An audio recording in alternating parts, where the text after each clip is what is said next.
All right, so where do you want to start now? well, let's so we don't waste too much time. start with your bona fides.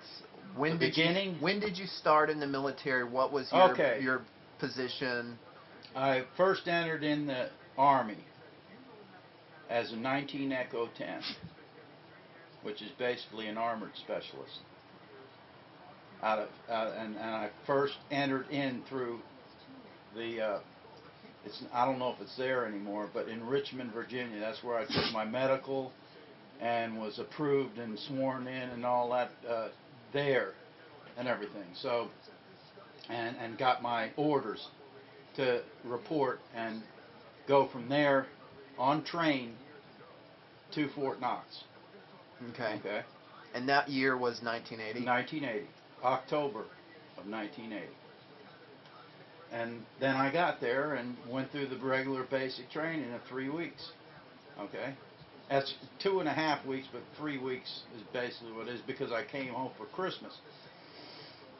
Right afterwards, well, the half of the 2.5 weeks and all the half of the week and all that, towards the end of 3 weeks, is when an incident happened out in formation one morning, which I explained to you before, and I'll go over it again and everything, which is basically, it was gloomy. It's in the fall, you know, it's in the fall time. Overcast. Yeah,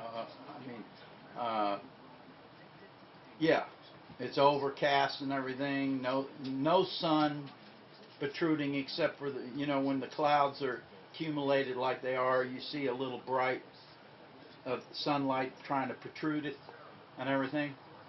And right over Fort Knox, out in formation. Well, first of all, the drill sergeant, which is in that picture right up there. If you look at this picture right here, there's 2 drill sergeants down there on the left side. See them? See those drill sergeants down there on the left side? Yeah. Tall one and a skinny one? Black guys? Yeah. The big one, he was in front of us with the other one on the far right of us as you would be facing them. We were in formation at attention, just had come out and everything, and we seen him look up at the sky with his mouth open like this, looking. And we're standing there at attention. When you're at attention, you don't move. You don't look around. You don't say anything until they give you parade rest or at ease or whatever. But all of a sudden, he told us to do an about face. And we looked in the direction, and he said, "Do you guys see that?" And we all looked up there and seen the same thing he saw, which was basically a huge golden sphere. And it wasn't emitting any light, any huge light or anything that would blind you or anything like that. It was a sphere that was like a polished bronze color.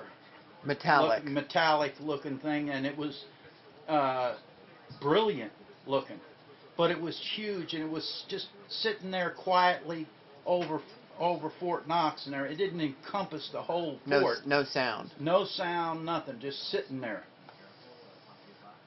And we sat there looking at it and everything, and he came around and made us go at ease. You know, of course, we had done about face. He made us go at ease and then rest where we could move around or look, and we were all sitting there gazing at it and looking at it. And we saw it sit there, and then it shrunk into a blue sphere. Blue, kind of like sky blue looking thing.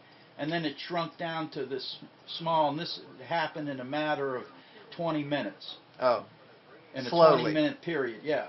And it shrunk down into this small ball of white. So you were literally standing there, and it was sitting there stationary for over 20 minutes. Yeah. Wow. Yeah. And then it shrunk down to a small white sphere and then dissipated. It just poof, it's gone. Okay. And we heard, oh, they had, in Fort Knox, they had up on the poles near all the battalion, or barracks, or near the barracks, they had big speakers to announce stuff and everything. We heard over the speakers, everybody that's out in formation now, get back to their barracks until further notice. So he ordered us into formation and in column, and we marched back up into the barracks and all that, and he ordered us all to go back up into our barracks to our rooms and stay there until further notice. And they had speakers in the hallways where they could announce stuff, and they could wake you up in the morning with they had a microphone down there where they would kick buckets and rattle things to wake us up and say, up, out in formation in 10 minutes, you know, and all that crap. So, anyhow, we started hearing these names come over the intercom. People that were in witness, that were in the company, which was Delta 2-1, is the company I was in. And my name came up. After about the 6th call, and I knew the guys they were calling. I understood, but what surprised me is why they're picking out certain people. but not others. But not others. Not everybody. So we got called. When they called our name, they told us, come down to the main entrance and all that and wait. And then the drill sergeant came out of his office, and both of those guys, and they said, you're to report over to the battalion headquarters, to the captain there, and wait there in the lobby until he calls you in. And you're in the military for the first time. You do what you're told. You're trained and you're told to do, when you do something, you move. You don't question it. You don't say, why am I going over here? You just know, you just go. Okay, you with me? Yes. All right. So we went. And, of course, in Fort Knox, that's basic training place and all. And it's also where they had Fort Knox, where they kept the gold and everything. Right. You know? It's a tank, basically, it's tank training, basic training place and all. It's where they came out with the XM1, which is now the Abrams tank, and all that, but it was XM1. It was experimental when I went in there. But they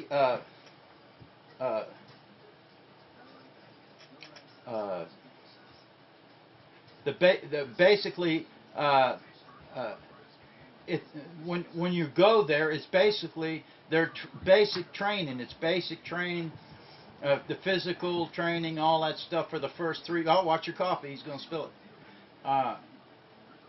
First 3 weeks and all that is basic physical training and Army induction training and all that, where you learn your code of conduct and all that, and the military way of doing things and all that stuff, and weapon familiarization and all that. So anyhow, so you got called in. We got called, and we were down there, and the drill sergeant told us to head over there and just wait over there until you're called in.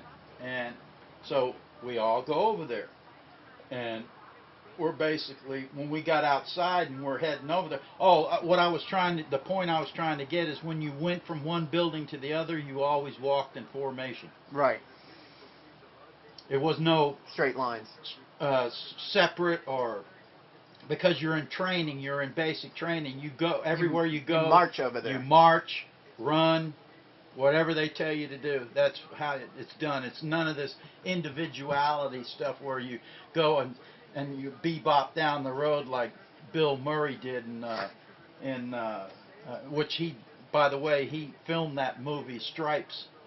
If you've ever seen it, there when I was there. Oh, funny. Stripes, you know, where they did the do what diddy diddy dum diddy do song. Yeah. They don't do that in the Army. Oh, They don't. it's a work of fiction.